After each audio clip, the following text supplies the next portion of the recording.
Hello everyone, welcome to my channel JinnZaar. JinnZaar mean the land of the Jinn. My name is Rizwan and I narrate the stories you guys send me at jinnzar@gmail.com. Today's story is gonna be very spooky and horror. The reason behind uploading this story at night is so y'all can finish your chores and get in your cozy beds. It's cold outside. Get yourself a cup of tea or coffee, put on your earphones, and enjoy the story. I suggest you all to listen the story till the end. The further it goes, the spookier it gets. Hey, look under your bed. Nope, just some dust bunnies and. Wait, was that a shadow moving? They say when you speak about jinns, they come closer. So if you're watching this video alone at night, you might not be alone anymore. Welcome to JinnZaar. Let's start today's story, which has been sent to us by Israr. Hi Rizwan, my name is Israr and I belongs to a small village nearby Bunair, KPK, Pakistan. At the age of 19, I went overseas for a job and worked as a mason in Qatar for 10 years. 2 years ago, I returned to Pakistan permanently. The plan was to form my own small team and take the contracts. Being a highly skilled mason, I started getting jobs. I distributed my visiting cards to various hardware stores so they would recommend me to the clients. I used to upload videos of my work on social media as well. It was last year in September when I received a WhatsApp message from a foreign number. When I called, the person on the other end introduced himself as Gibran. He told me that he got my number from my social media post and he contacted me because he loved my work. He also mentioned that he bought a bungalow nearby a city's Urdu and wants to renovate it for personal and commercial use. He sent me photos, locations, and the renovation plans. I asked for 2 days to prepare a quotation as according to details he sent me, it was a huge place. After 2 days, I given him quotation with 15 to 20% higher than average price and a 60 days time frame to complete the job. Because that area is very far from my home. I asked for some advance payment as well. I thought he will be negotiating and so on, but surprisingly, he agreed to pay 50% in advance and told that there will be a person to receive us and guide me and my team. Condition was to complete the job as soon as possible in any condition. I sent him my bank account details and within 2 to 3 hours he made the payment. It was all happening very fast that I didn't get much time to think it through.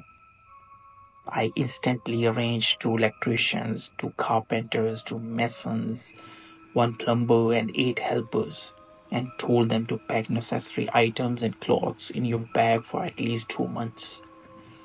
After that, I went to a hardware store, bought some tools such as hammers, scoopers, trolleys, grinders, etc.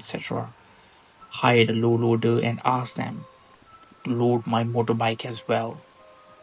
Instead of using public transport, I hired a van so 16 of us can go comfortably and decided to travel at night so we shall be able to reach our destination early morning. I thought if later we need anything or extra labor, I shall arrange it from that area. But once we reached there was nothing within 15 to 20 kilometers of that area except that spooky looking bungalow in the lonely valley between 2 huge mountains. Upon reaching the gate, there was a middle-aged man standing with a very old car outside the main gate with a phone on his ear. I got off the van, went to him and introduced myself. He handed me the phone. It was Mr. Gibran on the other end. He told me that this guy shall guide you all From now on, we shall be in touch on the cellular call only because there is no internet coverage in this area. He insisted again that the job should be completed anyhow.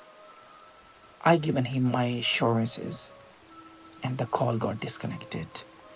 The caretaker introduced himself as Bat Nawab while opening lock of a big, old and rusty gate. It opened with a very spooky noise. Once we entered the gate, beside the far right fence were a building looking like a servant quarters, a big guard, and across that a big and rusty looking but beautiful bungalow. A beautiful water fountain between main gate and the bungalow. I walked toward the bungalow with Bat Nawab. On left before entrance of the main building was a garage, which was currently being used as a storeroom to put construction material. We entered there first so I can make sure the material we require is sufficient and I could inform him right away if we need anything, but it was all sufficient to complete the job. After that, we entered the main building. Big corridors, a lot of rooms with attached toilets. There were spider webs around whole building like nobody has ever come here over the years. The stranger things caught my attention was there were working tools all around that place. Buckets with leftover cement mixtures, like someone left it here purposely or someone ran away from here. Guys, we know for a contractor, his tools are very important. Then why would anyone leave all of this behind? Even though we were walking around the building, but my thoughts were stuck on that question. How and why? After exiting the main building, we went to the living quarters. They were quite clean. 3 rooms, 2 toilet, living hall, kitchen, clean mattresses, washing machine, fridge and freezer in the kitchen. But Nawab stocked up to 2 weeks grocery for us. There was a relief. Before leaving, Bat Nawab told us some rules. First, work time only shall be from 7 a.m. to 5 p.m. Nobody enter bungalow building after sunset. Second, always work in pairs. Third, if you hear any strange noise at night, do not go out of the quarters and do not go inside bungalow building. 4. Maintain your hygiene. Always stay clean. 5. If you need anything, inform me at least a day earlier because my house and the city are very far from here and snowfall is gonna start in few days and that might cause road closures. After that, he left. Once he left, we started unloading all our stuff from the low loader and the van. It was evening already until we settled in. We prepared food, had dinner, and went to sleep.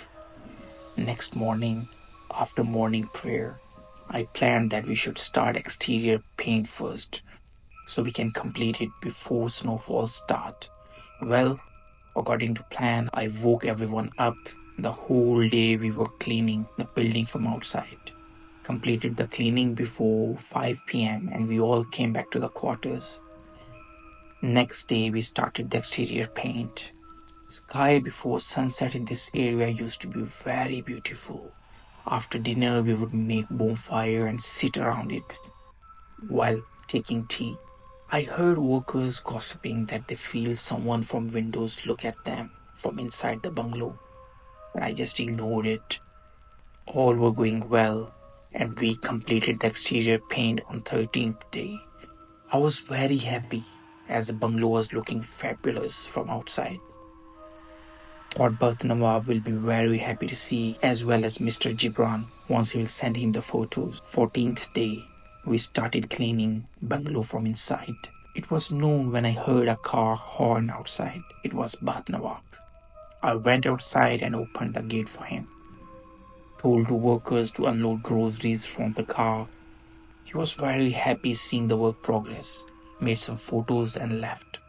We continued the work afterwards. We all were very tired that day, even though we worked less than average. I could not sleep that night. A very strange and spooky feelings took over me. Next morning at workplace, I got to know that it was not only me. None of us could sleep nicely last night. All were feeling scared and weird kind of terror feelings. Anyhow, I overcame these feelings and made a work schedule, made small teams, carpenters, electricians, plumbers, and mason with one helper with each of the skilled. As per routine, we stopped work at 5 p.m., but no significant progress. Whole day, strange things were happening, such as grinder disc breaking more often and things falling down on their own. We all were terrorized. 3 days passed with same situation. Fourth evening, we all were sitting around bonfire as per routine when I talked with everyone. If we keep the same pace, we won't be able to finish the job even within 4 months. We shall have to do overtime from tomorrow onwards until 9 to 10 p.m. I hadn't even finished the talk when we heard a strange noise coming from inside bungalow. And bam! Something very heavy fell inside the bungalow. We all got shocked and scared. Strange noises from inside, like some people are running around, barking of the dogs, and crying of the crows. Something made us panic. After all this unexplainable noise came a spine chilling silence. Oh God, the silence made us more panicked than the noises. Anyhow, after a few minutes of silence, I tried to cover up that I guess some stray dogs entered inside and were fighting and surely got hit with something and fell down. Nobody responded. Probably they thought that it's nonsense. It was not making sense to myself either. All of us went to sleep. Next morning, once we entered the bungalow for work, we were shocked to see that a 3 steps higher scaffolding fell down, which we were using for inside wall and ceiling repair. No animal hit could make it fall down unless 2 to 3 people purposely push it down. With scaffolding fell over the last bucket of beauty which we needed. Anyways, I told everyone to continue work as per routine. I got on my bike with my helper in search of any hardware store because without it, our work would be disturbed. After almost 25 minutes drive, I found a hardware store in a small village. I entered it and said my greetings to the shopkeeper. Shopkeeper was an old uncle. He greeted me very happily and asked, "Son, haven't seen you around before." I told, "Uncle, I'm from far and came here with my team to renovate a bungalow." Once I told him further about the bungalow and the area, he got worried and said, "Son, that bungalow was built more than 100 years ago and abandoned since then. No one goes there. I have heard that someone bought it few years ago and hired someone to renovate it, but all the workers ran away. Probably some of them died as well." After listening to this, I was less panicked, but my helper, he was more panicked. He said, Boss, let's run away from this place." I scolded him and told him to wait outside. "I'll pay and come out." I paid to the uncle and made a move. On the way, I told my worker, "Don't you tell anybody what this uncle just said." I offered him some extra wages because I didn't want all to panic. He agreed and said, "Done, boss. I would not even let the ghosts know that I know about them." I laughed at it and continued the journey. That area was like a heaven at daytime, but silent and scary at the night. I noticed the petrol in my motorbike was about to finish, and it finished as soon as we reached the gate. If I knew that there would be no fuel station in this area, I would get a full tank before we come over here. Anyways, Thank God we reached the bungalow before running out of fuel. The moment I entered the gate, I noticed all were sitting in corridor. Got to know that one electrician named Gulwazir got fainted and fell down from scaffolding. Thank God the scaffolding was only one step higher and his helpers stopped his fall. We took him to the living quarters and put him on a bed. Once he got his consciousness, he told that for last few hours he was seeing a lady keep on repeating, "Get out of her house, get out of her house." At first I thought that I'm daydreaming until someone holding me from my shoulder and I got fainted. I told him to rest for today. Probably you are overtired. And I told other electrician to prepare some extension wire lights because we wanted to work till late night today inside the bungalow so I can show some work progress before Baht Nawab's next visit. Sometime I think now, my first mistake was that I went there. But the second and biggest mistake was to work inside the bungalow after sunset. That night, once back from work, we went to sleep. I woke up midnight with some noises, like someone is walking and rounding the living quarters. I got up, looked out from my windows, but nobody was there. I looked at bungalow and some lights were going on and off inside. I was wondering, the wiring we haven't completed yet, and the extension lights we made also we put on site. I got a doubt maybe any of the worker is there. I went to check in the other rooms, but all were sleeping. Seen from windows again.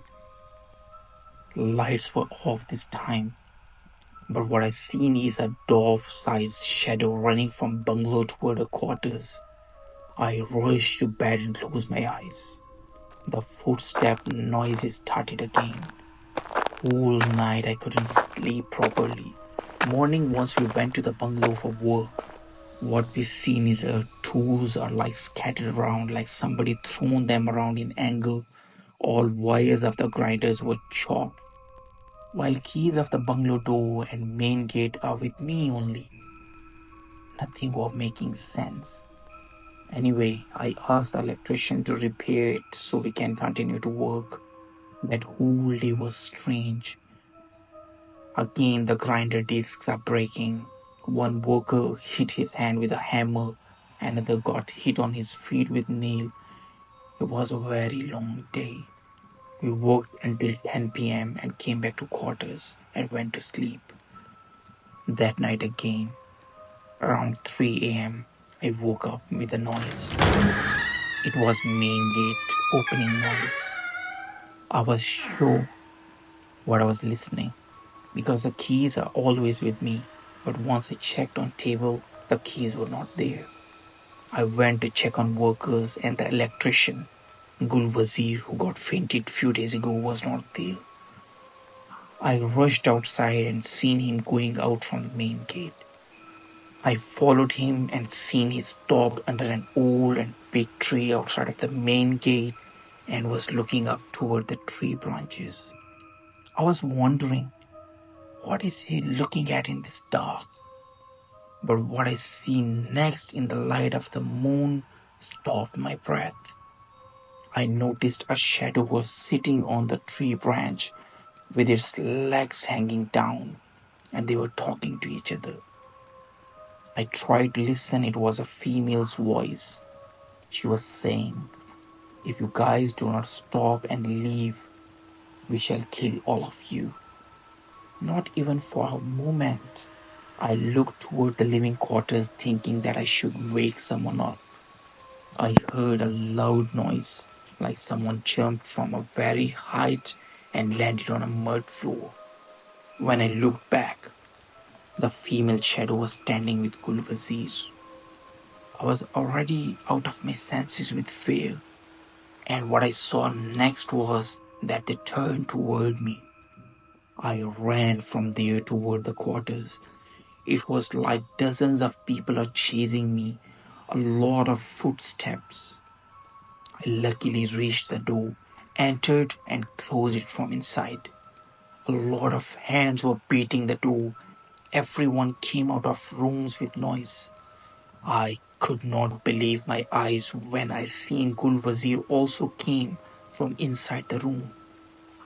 I couldn't hold my breath and asked, "How come are you inside?" He said we all were sleeping. Only with door knocks and noises we woke up. I lost my words. I told them all what happened out there. We all started reciting Ayatul Kursi. Noises stopped after a while, and we all slept together in the living hall. Next morning, none of us could wake up for morning prayer. We woke up late and went straight to work after breakfast. I had mild fever, but I acted like nothing happened last night. Once it started getting dark, I told everyone to work in corridors only so we can keep an eye on each other. After a while, I noticed that Gul Wazir is missing. I started looking for him and found him in a room on first floor, in front of mirror blubbering. I put torchlight towards him. His shadow was way bigger than normal. He looked back and attacked me, screaming, "You won't go? You won't go from here?" Listening to noises all came up. We holded him and carried him and took him to the quarters. All of us started reciting Al Quran and he fell asleep after a while. I decided even it take few more weeks than target, we would not work after sunset from tomorrow.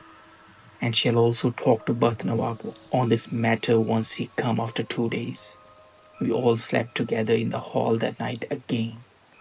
But mid of the night, we all woke up with noises from the kitchen. It was Gul Wazir again. We went toward the kitchen without making any noise. I could not believe my eyes because I saw these kind of things only in movies before. He was eating raw meat while making terrible noises like dozens of creatures are eating with him. We again held him tightly and kept reciting Al Quran, took him toward the bed and kept reciting until he fell asleep. I couldn't sleep whole night. None of us could went to work next day. But Gul Wazir was perfectly normal on that day. I was keep on calling Bath Nawab, but he didn't pick. The strange part is that I called my family and friends, but not a single person picked up my call. Whole day passed. Evening we made a bonfire and was sitting around. It was very cold, but very cozy and silent nearby bonfire. I told everyone, hopefully tomorrow Patnawa will come and I will talk to him about this matter. And we only shall continue the work if he stays here with us. Otherwise, we are going. But before that, we shall complete the corridor's paint tomorrow at least.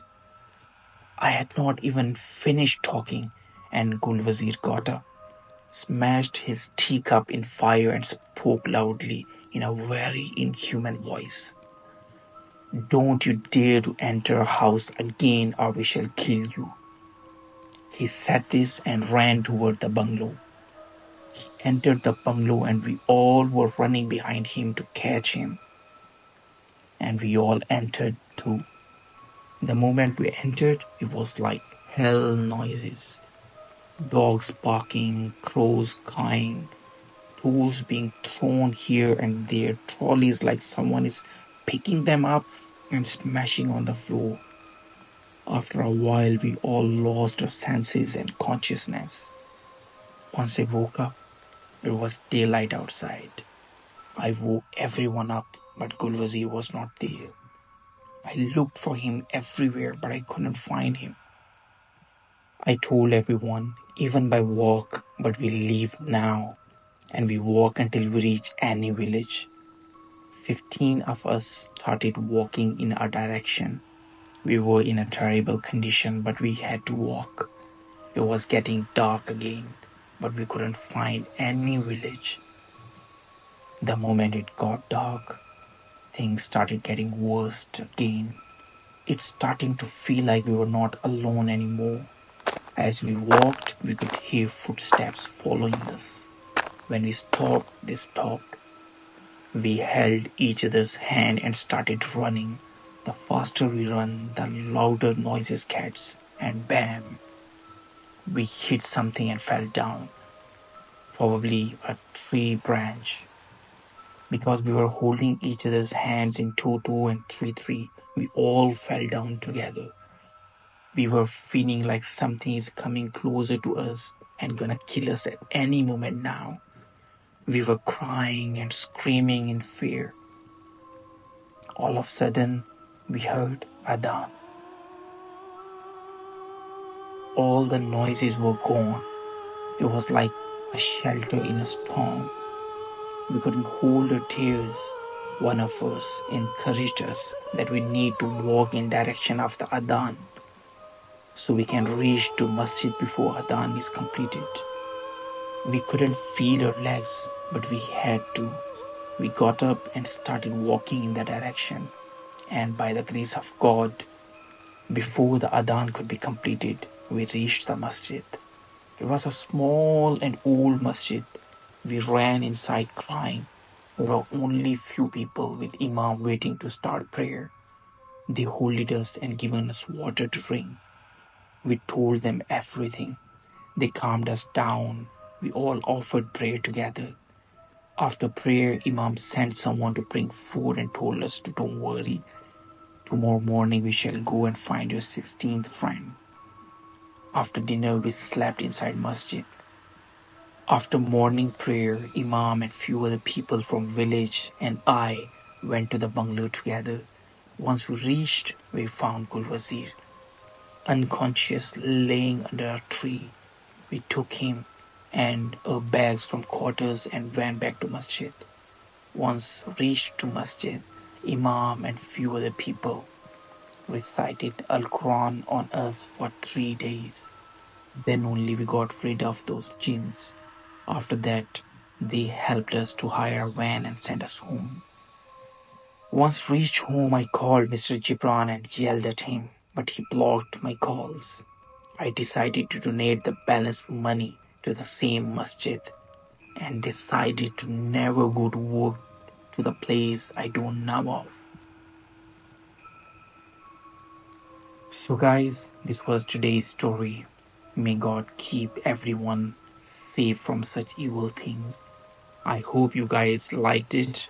If you also want to share your story with me, write me on my email address or send me a voice note at our Instagram. Until next time, goodbye.